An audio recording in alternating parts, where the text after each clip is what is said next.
Kairėje pusėje viršutinis meniu raktas.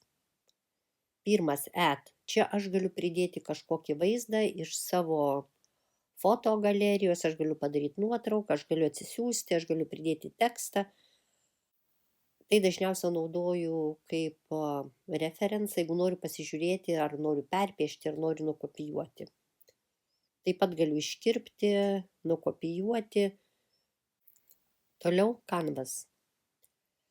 Aš galiu šį savo lapą pakeisti jo išmatavimus. Crop and resize. Galiu tiesiog ranka stumti ir matau slenka skaičiukai, kol priartėsiu prie tų skaičių, kurie man reikalingi. Galiu tampyti štai taip. Arba galiu pasirinkti viršuje settings ir pakeisti tuos išmatavimus. Toliau Animation Assist, Page Assist aš naudoju rečiau ir apie tai papasakosiu vėliau. Dažniau naudojamas yra Drawing Guide. Štai čia gaunu languotą lapą, kai man reikia kažkaip vaizdą išlygiuoti, tai yra patogiau. Jeigu nuspaudžiu žemiau Edit Drawing Guide, galiu reguliuoti langelių plotį, storį, matomumą, per matomumą ir netgi pasirinkti jų spalvą. Viršuje štai čia kur spalva. Slenku ir renkuosi jų spalvą. Kokią nors, kuri kad manęs neerzintų. Tinklelis gali būti įvairus. Štai 2D. Apačioje matome izometrinis. Perspektyvai pasirenki tašką ir gali piešti su perspektyva. Ir simetrija, kai piešiant vienoje pusėje gausi veidrodinį atspindį kitoje pusėje. Gerai, pabandysiu, kad būtų aiškiau. Štai maždaug tai piešiu vienoje pusėje, kitoje pusėje atsiranda tas pats objektas. Svarbu nepamiršti išjungti. Taigi grįžtu į 2D. Ir kai pasirenku nustatymus, nepamiršti patvirtinti. Viršuje dešinėje kamputyje spusteliu tą mėlyną ženkliuką. Išvalysiu savo drobę. Ir žiūrim toliau. Reference. Čia yra toks pagalbinis langelis. Jį paėmus už krašto galima stumdyti ir pasidėti, kur tau reikia.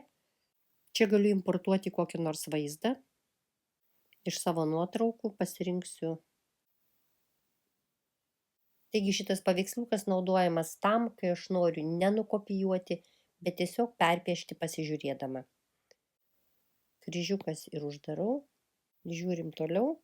Galiu apversti savo vaizdą, ar ne? Horizontaliai ir vertikaliai. Ir Canvas informacija. Tai mano puslapio informacija, kur aš vėlgi matysiu jo dydį, kada jisai sukurtas, galiu sukurti jam pavadinimą užrašyti. Štai jo visi nustatymai ir dydžiai. Galiu matyti, kiek sluoksnių panaudojau. Statistiką, netgi kiek linijų nupiešiau. Na, bet šito dalyko iš tiesų man niekada neprireikė. Toliau einame share dalinimasis.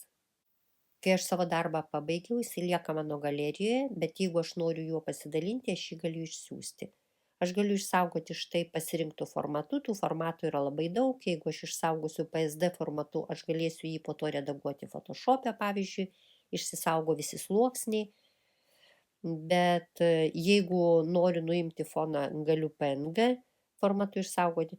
Taigi aš paspaudžiu, išsaugau ir tada jis man iš karto pasiūlo, kur išsiųsti. Jei pažymėsiu tiesiog Save Image, tas darbas atsiras mano nuotraukose. Toliau video. Video tai yra pagal nutylėjimą nustatyta, kad viską, ką jūs darote, yra įrašoma. Ir po to galima parsisiųsti ir peržiūrėti. Toliau nustatymai. Galiu pasikeisti foną, jeigu noriu šviesų, bet man patogiau dirbti tamsiame. Taip pat galiu perkelti kai kuriuos įrankius į dešinę pusę, jeigu esu dešiniarankė. Aš esu dešiniarankė, bet aš pripratau dirbti štai taip, tai taip ir palieku. Čia daugiau kol kas liesti nieko nereikia. Na ir paskutinis svarbiausias čia yra gestų kontrolė. Parodysiu nustatymus, kuriuos aš savo nustačiau. Man taip yra patogu, jūs galite pasidaryti pagal save.